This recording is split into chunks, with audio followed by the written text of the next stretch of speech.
YouTube.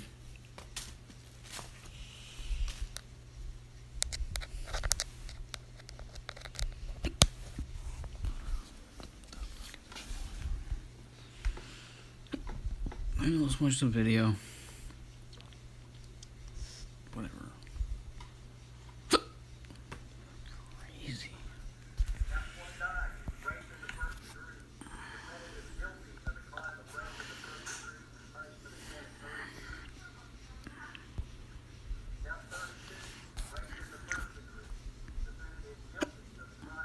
Bucks County.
Philly. Specifically cops that are working for the narcotics unit, so they would do raids without warrants. The charges against them include stories of dangling suspects from balconies, locking them in hotel rooms, beating them, as officers kept score on who could inflict the most debilitating injuries, and underreporting seizures of money and drugs.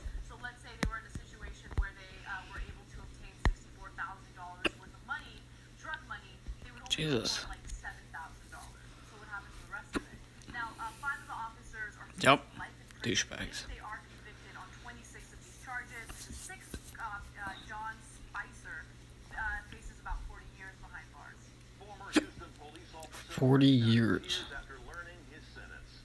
In an unprecedented sentence for a Houston officer, the jury handed Abraham Joseph life in prison. Convicted of rape, many were shocked. The jury had a wide range of options. The defense asking for as little as probation. Prosecutors asking for life in prison. And the jury gave Abraham Joseph Rape. the latter, stunning everyone in the courtroom, but most certainly the accused. Assessed his punishment at confinement in the institutional division of the Texas Department of Criminal Justice for life. Abraham Joseph stood Idiots. stunned, then stared at each member of the jury. His wife collapsed in the arms of another family member, and then the ex-cop and convicted rapist began to cry. But if he was shocked, his attorney was not.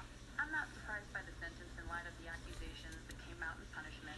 After he was convicted of 2 forced sex acts on a cantina waitress in January of last year, the jury heard testimony from 4 more women who say they were his victims too.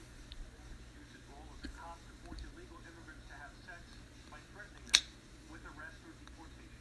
What he was doing out there, he would continue to do had it not been for the one victim.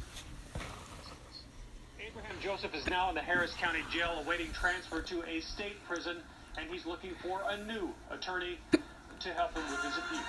New tonight, 3 jail guards find themselves on the other side of a jail cell accused of murder. The Santa Clara sheriff says they killed 31-year-old Michael Tyree, a homeless, mentally ill inmate, last week.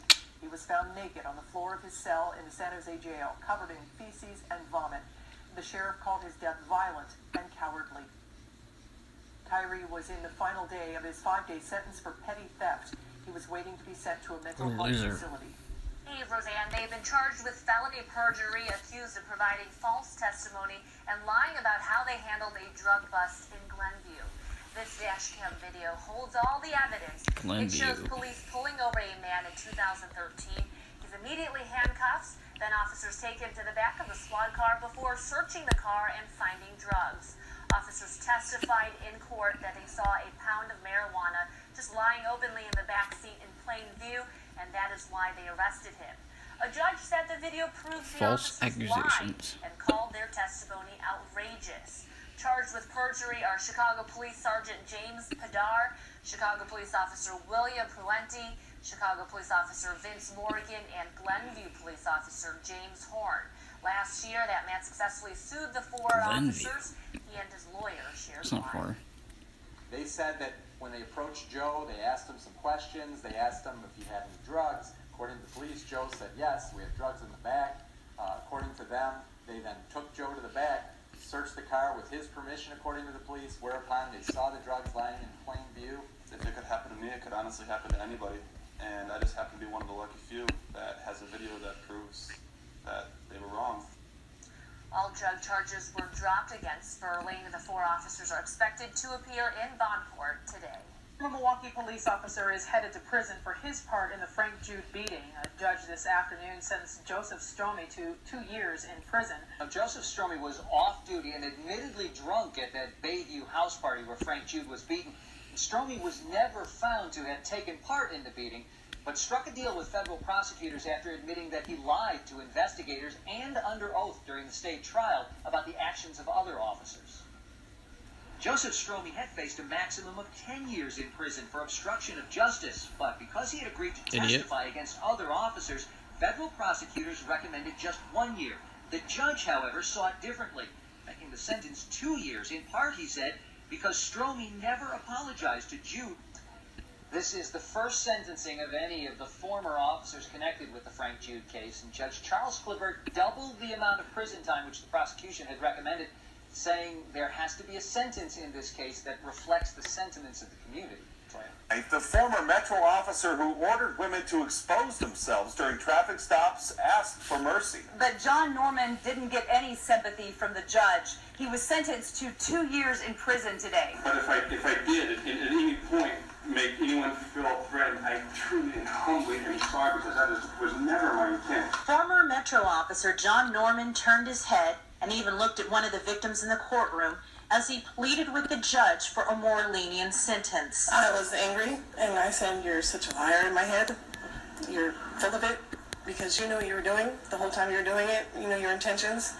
You just kept getting away with it, and you thought you could get away with it again." Norman pleaded guilty to oppression under color of office, in other words, abusing his power, and open or gross lewdness. The case involves forcing women to expose their breasts after he pulled them over. 2 women made statements on the witness stand, imploring the judge to be as firm as possible in her punishment. They both want him to be a sex offender for life. For the rest of his life, wherever he goes, it's going to stick with him. One woman says she has panic attacks now. Psycho. The other is afraid to be stopped by male officers. I'm afraid, especially if I'm alone. I don't have to call backup or stay on the phone 911 until somebody else comes, because I don't trust. After hearing everyone's statements, Judge Abby Silver had no sympathy for John Norman. In fact, she looked right at him and said, "You are nothing short of a sexual predator with a badge." Norman received the maximum sentence of 1 year for each count, adding up to 2 years. He was quickly led away in handcuffs as 2 women left the courtroom feeling grateful. I said in my head, "Thank you. Thank you, God. Thank you. Thank you." County Sheriff's deputy is off the job tonight after being found passed out in his patrol car on New Year's Eve. Investigators suspect he may have been under the influence of something, and the focus is on some kind of drug. Tonight we've learned that deputy was arrested and let go. Well, can you imagine just how disturbing this would be? Frightening for somebody to be walking along and see a deputy slumped over the wheel, knocking on the window trying to get him to wake up, and you can't wake him up. The police are not saying much about this case, just giving us the bare minimum, but we do know Douchebags. sheriff's deputies arrested one of their own right here last night.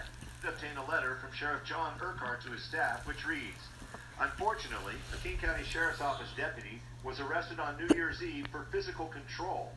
Alcohol did not appear to be the issue, but drugs most likely were. We're told the deputy was arrested by Bellevue officers last night after he was eventually awakened.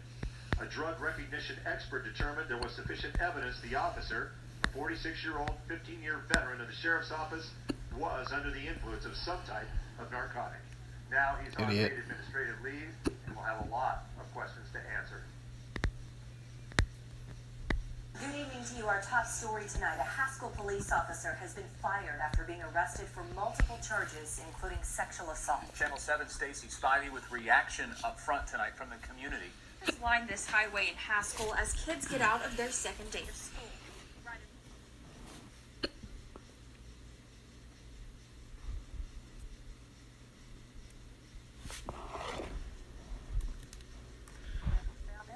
Quick as it was. On Monday, one of those officers was arrested for sexual assault involving a juvenile. 32-year-old Kyle Vaughn also facing 2 child pornography charges. I think it's horrible what he's done. I don't think he has the right to be around any children.